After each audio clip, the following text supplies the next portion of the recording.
સમાચાર સુરતથી। સુરતના કાપોદ્રામાં નકલી જન સુવિધા કેન્દ્ર ઝડપાયું। મામલતદારે પોલીસની હાજરીમાં રેડ કરી જલારામ કોમ્પ્લેક્સમાં આવેલા ભગવતી કન્સલ્ટન્ટમાંથી આ નકલી કેન્દ્ર પકડાયું છે। 1.5 વર્ષથી ચાલતું હતું આ નકલી જન સુવિધા કેન્દ્ર। અહીં સરકારી ડોક્યુમેન્ટ બનાવવામાં આવતો હોવાનો પણ દાવો કરવામાં આવી રહ્યો છે।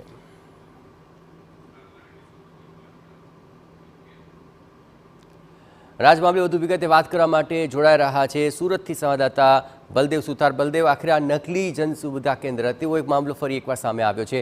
આખરે કઈ રીતે સમગ્ર મામલો સામે આવ્યો અને મામલો સામે આવ્યા બાદ કાર્યવાહી અત્યારે શું ચાલી રહી છે? બલદેવ, જે રીતે લોકો છે નકલી જે ઘી છે, નકલી ડુપ્લિકેટ જે ખાદ્ય વસ્તુ જે પકડાઈ રહી છે સુરતની અંદર, ત્યારે કાપોદ્રા વિસ્તારની અંદર કિરણ ચોકની અંદર એક ડુપ્લિકેટ જન સુવિધા કેન્દ્ર પકડાયું છે। કાપોદ્રા પોલીસે જે આખું અને મામલતદાર દ્વારા આખું જે રેકેટ હતું તે ઝડપી પાડ્યું છે।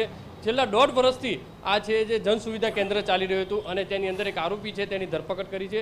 સીધા દ્રશ્યો જે રીતે જોઈ શકાય છે કે નિકુંજ નામનો જે વ્યક્તિ છે તેની ધરપકડ કરવામાં આવી છે। છેલ્લા 1.5 વર્ષથી આ નકલી જન સુવિધા કેન્દ્ર એટલે કે સરકારે પાસે જે પરમિશન લેવાની હોય છે તે પરમિશન લીધા વગર આ જે છે જન સુવિધા કેન્દ્ર જે ધમધમી રહ્યું હતું અને તે માહિતી જે મામલતદાર જે છે રોશનીબેન પટેલને મળી હતી ને તેના આધારે કાપોદ્રા પોલીસને સાથે રાખી અને બુધવારના રાત્રિના સમયે કાપોદ્રા જલારામ કોમ્પ્લેક્સની અંદર આજે ભગવતી કન્સ્ટ્રક્શન જન સુવિધા કેન્દ્રની અંદર જે રેડ કરી હતી અને ત્યાંથી મોટા પ્રમાણમાં જે દસ્તાવેજો છે તે મળી આવ્યા હોવાની જે માહિતી મળી રહી છે। જન્મપત્ર, લાઇટ બિલ સહિતના ડોક્યુમેન્ટો જે છે જે બનાવી આપતા હોવાનું જે છે તે સામે આવી રહ્યું છે।